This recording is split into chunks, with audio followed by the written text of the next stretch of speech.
Bonjour à tous YouTube, aujourd'hui toujours dans du codage, on va s'intéresser à créer un élément qui va suivre notre souris pour tout d'abord mieux se repérer sur le site avec notre souris si on a un site un peu plus complexe, mais surtout pour le design. Donc voici à quoi ça représente. Également, j'ai pas tourné de vidéo depuis quasiment 2 semaines parce que j'avais un examen à préparer, c'était le bac, l'oral du bac de français. Donc voilà ce que ça donne. On a notre souris avec notre petite boule qui suit derrière. Et également, lorsqu'on va passer notre souris sur le menu qui se trouve devant nous, cette boule va s'agrandir, hop, et va faire changer de couleur les lettres. Également, voici un deuxième exemple que j'ai reproduit encore une fois. Voilà, donc c'est celui-là. On a ici, donc là le curseur, c'est un point noir, avec donc une boule noire qui le suit derrière. On va plutôt s'intéresser aujourd'hui à créer ce que j'ai montré en premier, mais celui-là c'est également un autre type. Lorsqu'on passe notre souris dans l'autre couleur, eh bien la boule inverse de couleur, également comme le curseur. Voilà. Ok, donc voici, j'ai créé les documents. On va commencer direct avec l'HTML, où là on n'aura pas grand chose à mettre. Directement, hop, on renomme le document, donc on va mettre custom cursor custom. Également, on n'oublie pas de faire le lien avec le fichier donc style, avec le CSS du coup. Et en body, on va prendre exemple avec un bouton. Donc, on va mettre un bouton tout simplement. On va marquer click me.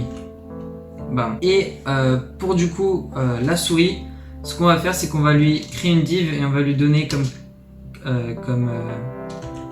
classe cursor.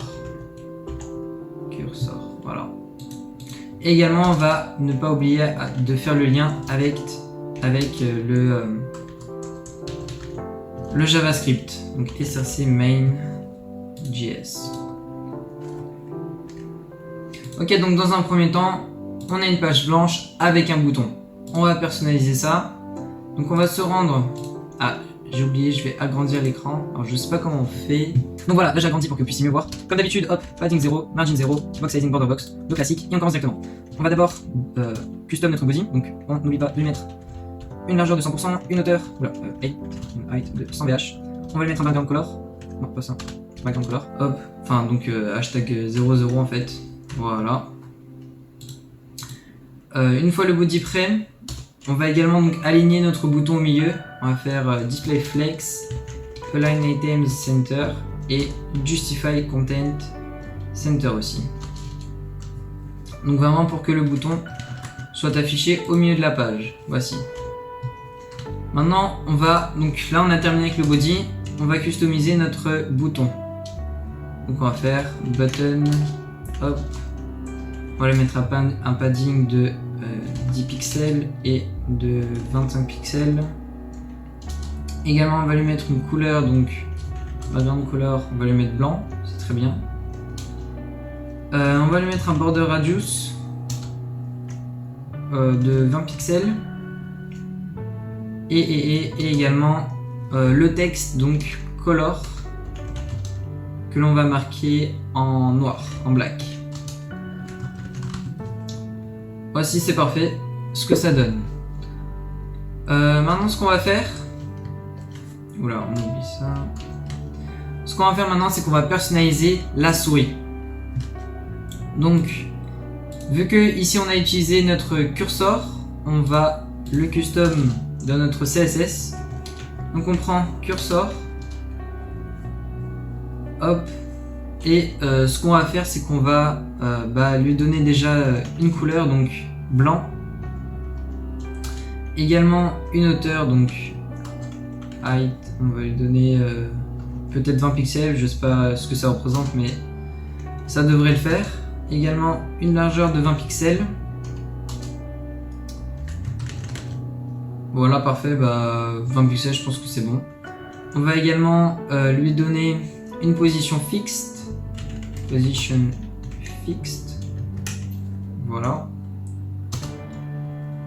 Pour centrer cet élément sur notre souris, qu'elle soit au milieu de notre souris, on va faire transform, translate, et là, moins 50%, moins 50%.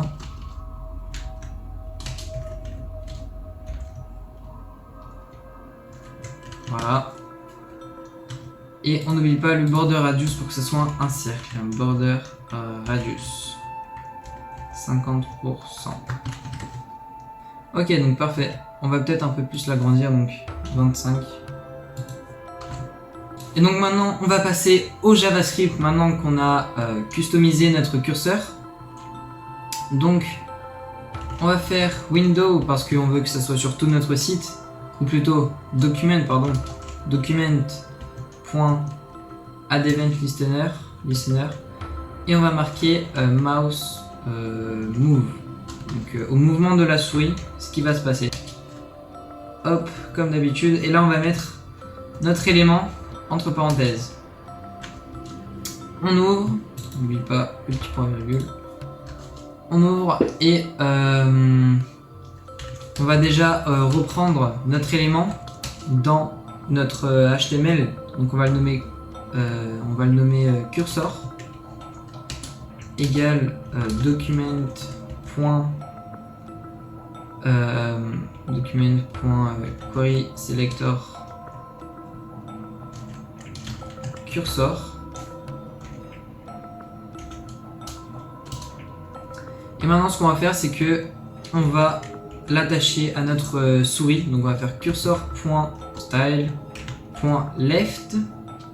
On va faire la même chose avec donc left pour l'abscisse X. Donc on va faire e.pageX plus donc les pixels.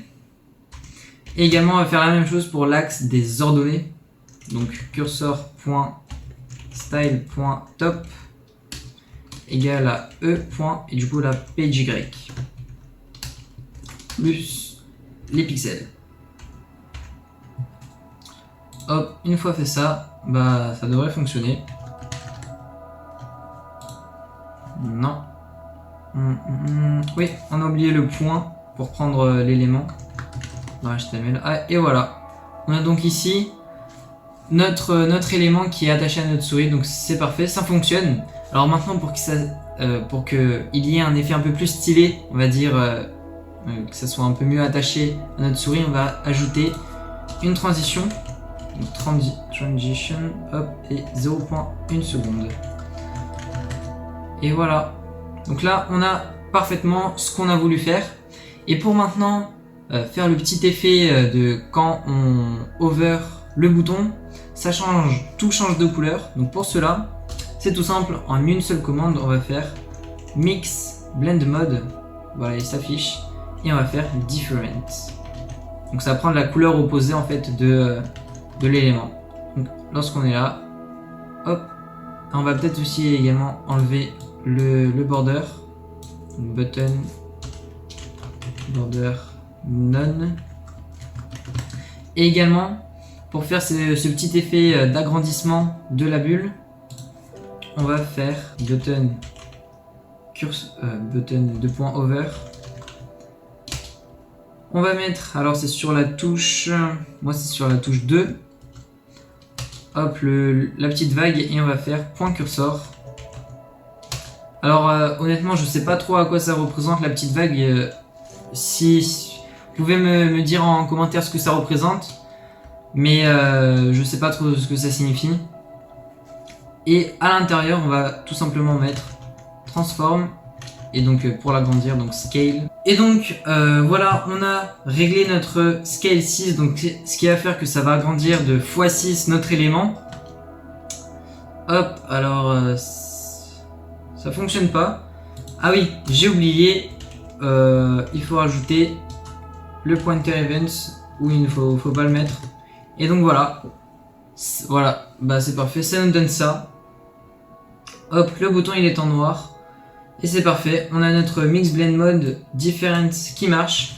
Voilà, j'espère que cette vidéo YouTube vous a plu et vous a peut-être appris quelque chose.